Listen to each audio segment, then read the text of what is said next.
May nag-comment daw versus to. Ito, S versus A versus J. May nag-comment dito daw sa A. Aisha siya, Aisha. Lagyan natin Aisha.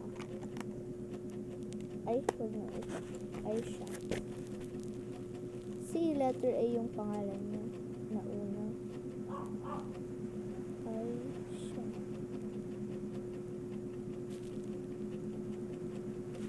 Ganito yung name niya. Aisha. A-I-S-H-A. Aisha. Ito lang. Tapos may nag-comment na naman sa isa. Letter A ulit. Ano daw siya? Sino ba yun? Tignan ko lang. Aser daw. Aser dito.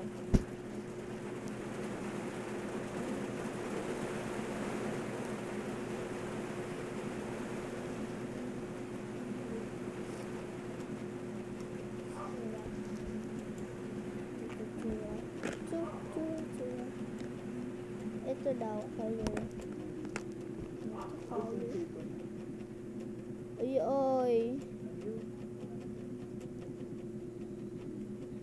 Aisha.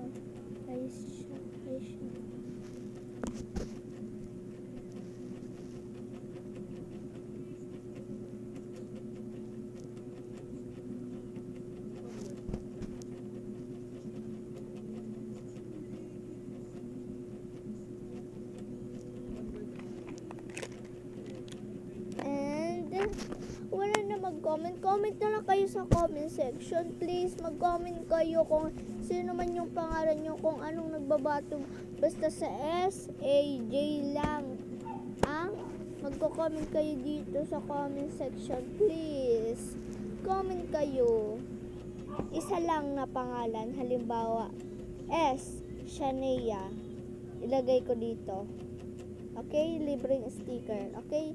Comment na kayo please, yung mga babae, lalaki, mag-comment na dyan dito or saan yung nagbabato ng pangalan nyo.